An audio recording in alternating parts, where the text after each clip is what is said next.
Kitab Ayub.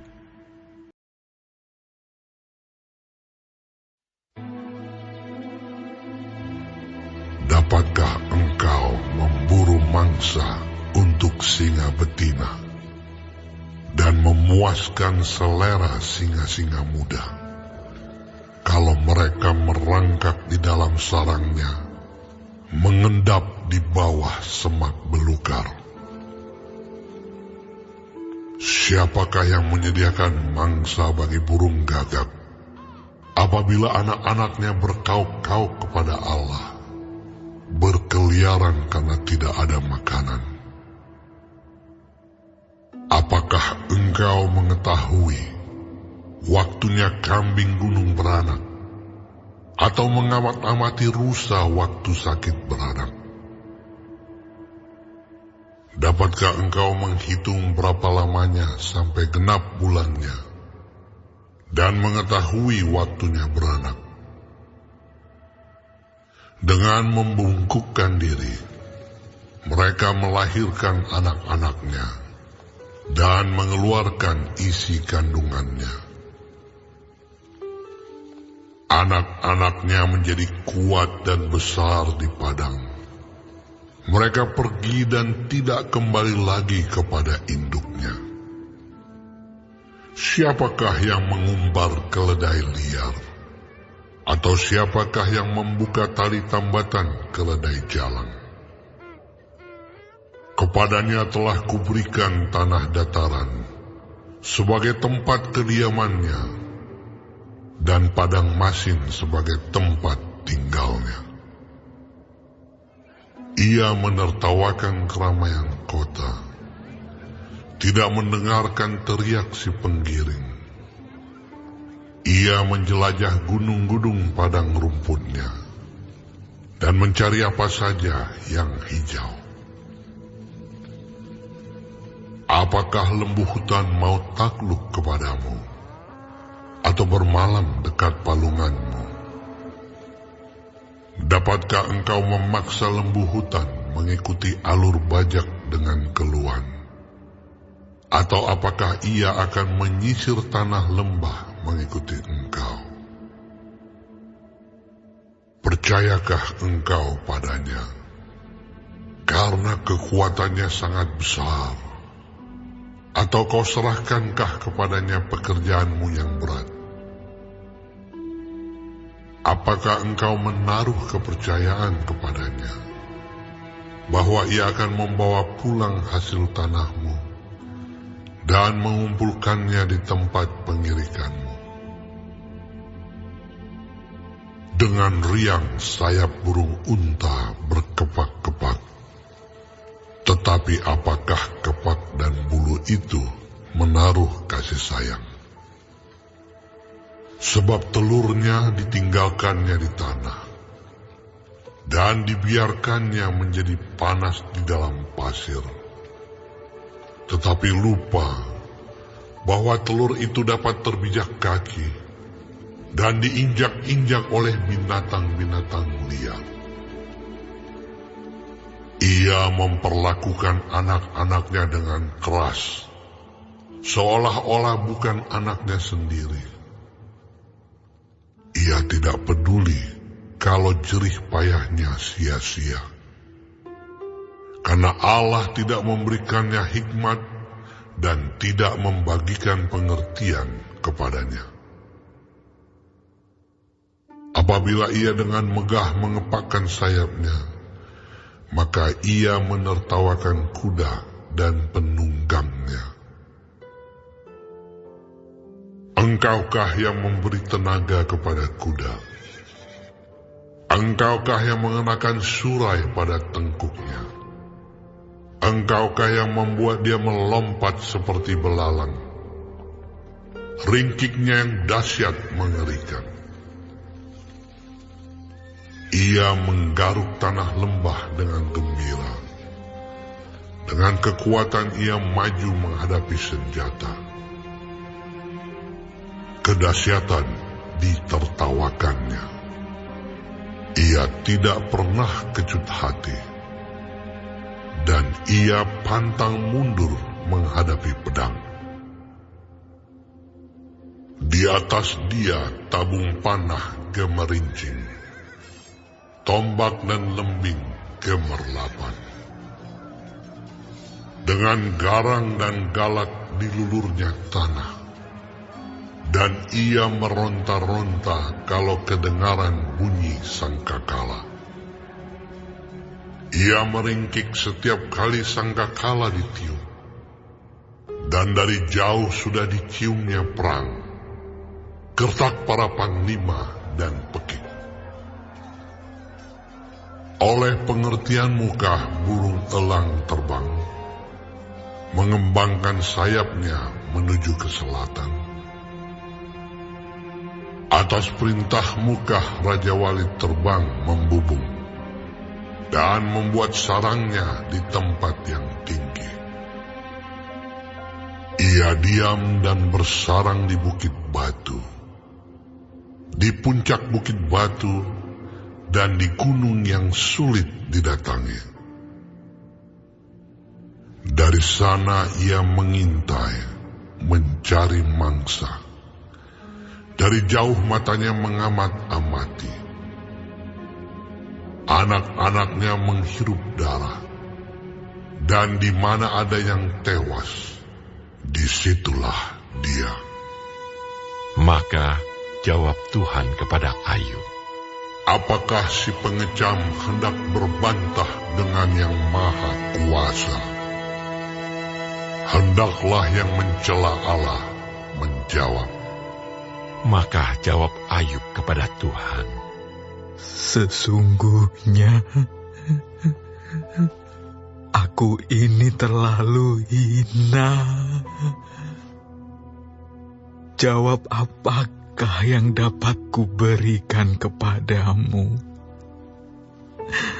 Mulutku kututup dengan tangan. Satu kali aku berbicara, tetapi tidak akan kuulangi.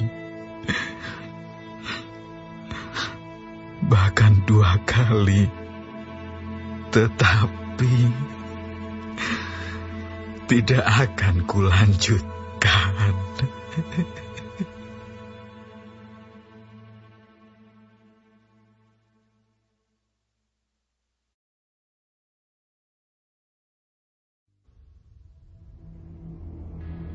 Maka dari dalam badai Tuhan menjawab Ayub, bersiaplah engkau sebagai laki-laki. Aku akan menanyai engkau, dan engkau memberitahu aku.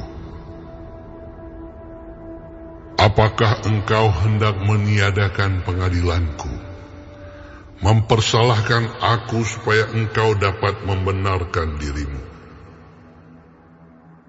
Apakah lenganmu seperti lengan Allah? Dan dapatkah engkau mengguntur seperti dia? Hiasilah dirimu dengan kemegahan dan keluhuran. Kenakanlah keagungan dan semarak. Luapkanlah marahmu yang bergelora. Amat-amatilah setiap orang yang congkak, dan rendahkanlah dia. Amat-amatilah setiap orang yang congkak, tundukkanlah dia, dan hancurkanlah orang-orang fasik di tempatnya. Pendamlah mereka bersama-sama dalam debu, kurunglah mereka di tempat yang tersembunyi. Maka aku pun akan memuji engkau, karena tangan kananmu memberi engkau kemenangan. Perhatikanlah kuda Nil, yang telah kubuat seperti juga engkau. Ia makan rumput seperti lembu. Perhatikanlah tenaga di pinggangnya, kekuatan pada urat-urat perutnya. Ia meregangkan ekornya seperti pohon aras. Otot-otot pahanya berjalin-jalinan. Tulang-tulangnya seperti pembuluh tembaga, kerangkanya seperti batang besi. Dia yang pertama dibuat Allah, makhluk yang diberinya bersenjatakan pedang. Ya, bukit-bukit mengeluarkan hasil baginya, di mana binatang-binatang liar bermain-main. Di bawah tumbuhan teratai ia menderum, tersembunyi dalam gelagah dan payah. Tumbuh-tumbuhan teratai menaungi dia dengan bayang-bayangnya. Pohon-pohon gandarusa mengelilinginya. Sesungguhnya, biarpun sungai sangat kuat arusnya, ia tidak gentar. Ia tetap tenang. Biarpun sungai Yordan meluap melanda mulutnya. Dapatkah orang menangkap dia dari muka, mencocok hidungnya dengan keluhan? Dapatkah engkau menarik buaya dengan kail, atau mengimpit lidahnya dengan tali?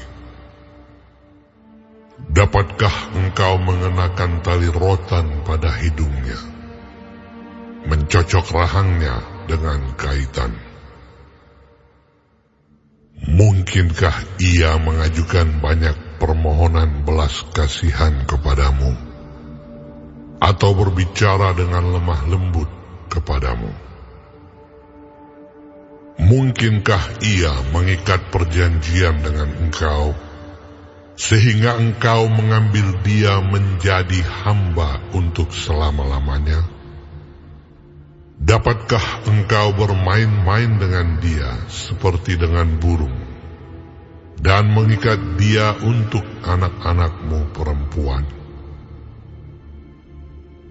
Mungkinkah kawan-kawan nelayan memperdagangkan dia, atau membagi-bagikan dia di antara pedagang-pedagang? Dapatkah engkau menusuki kulitnya dengan serampang, dan kepalanya dengan tempuling? Letakkan tanganmu ke atasnya. Ingatlah pertarungannya. Engkau takkan melakukannya lagi. Sesungguhnya harapanmu hampa. Baru saja melihat dia, orang sudah terbanting.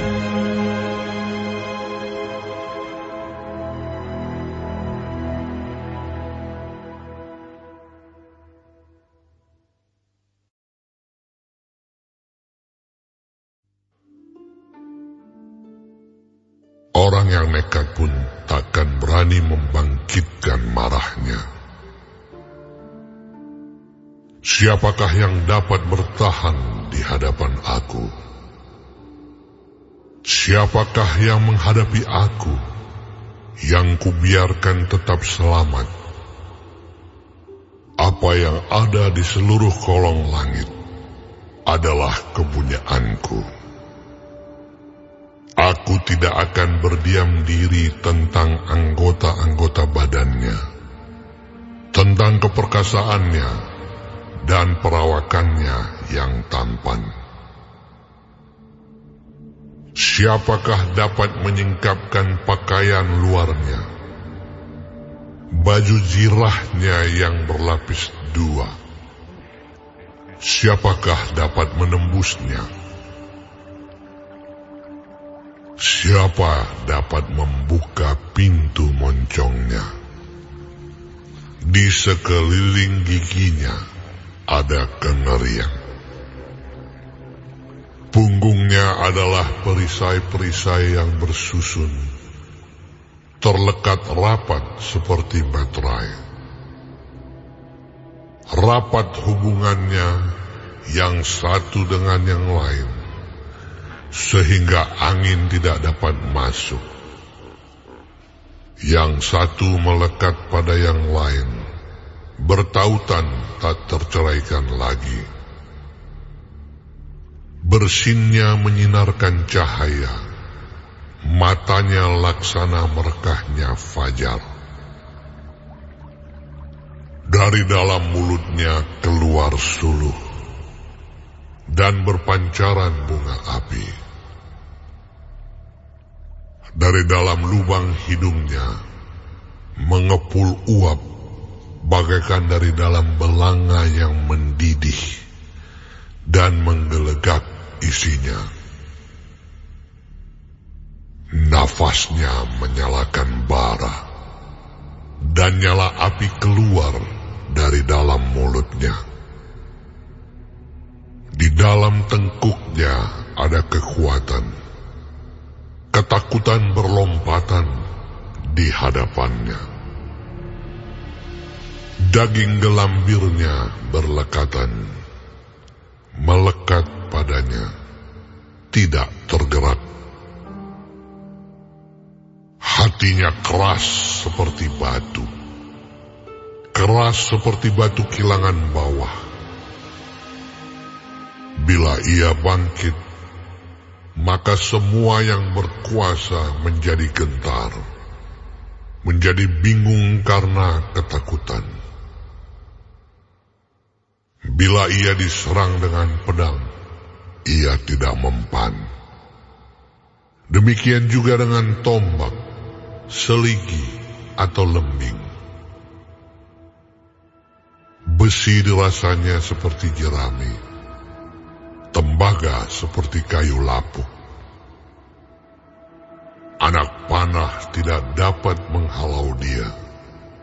Batu umban seolah-olah berubah padanya menjadi jerami. Gada dianggapnya jerami, dan ia menertawakan desingan lembing. Pada bagian bawahnya ada tembikar yang runcing. Ia membujur di atas lumpur seperti pengeretan pengirik. Lubuk dibuatnya berbual-bual seperti periuk. Laut dijadikannya tempat memasak campuran rempah-rempah. Ia meninggalkan jejak yang bercahaya, sehingga samudera raya disangka orang rambut putih. Tidak ada taranya di atas bumi. Itulah makhluk yang tidak mengenal takut. Segala yang tinggi takut kepadanya. Ia adalah raja atas segala binatang yang ganas.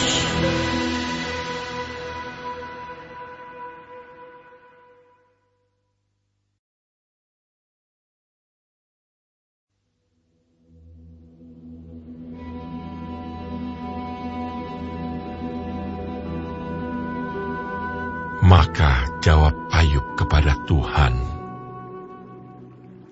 Aku tahu bahwa Engkau sanggup melakukan segala sesuatu, dan tidak ada rencanamu yang gagal. Firman-Mu, siapakah dia yang menyelubungi keputusan tanpa pengetahuan? Itulah sebabnya, tanpa pengertian, aku telah bercerita tentang hal-hal yang sangat ajaib bagiku dan yang tidak ku ketahui. Firman-Mu, dengarlah, maka akulah yang akan berfirman. Aku akan menanyai Engkau, supaya Engkau memberitahu aku. Hanya dari kata orang saja aku mendengar tentang Engkau.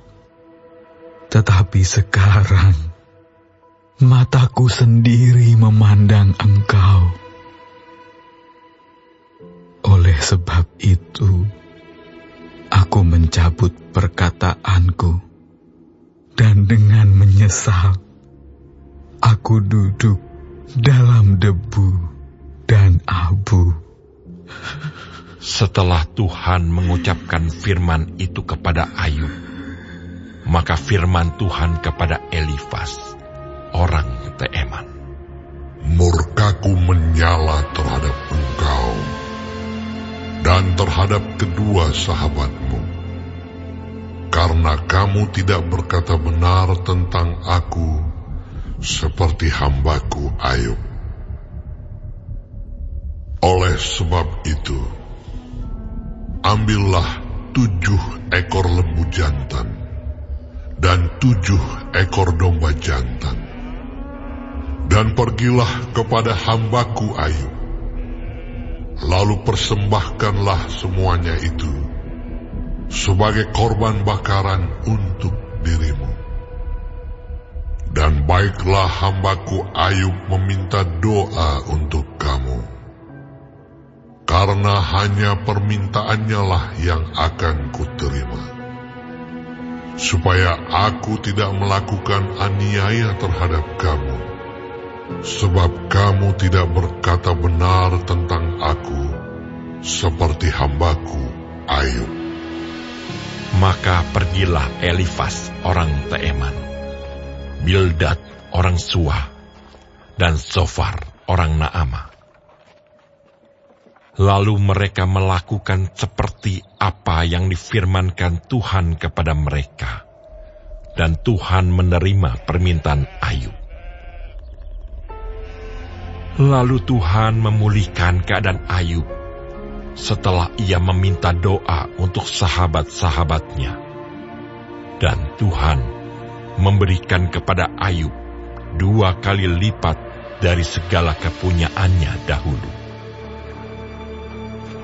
Kemudian datanglah kepadanya semua saudaranya, laki-laki dan perempuan, dan semua kenalannya yang lama, dan makan bersama-sama dengan dia di rumahnya.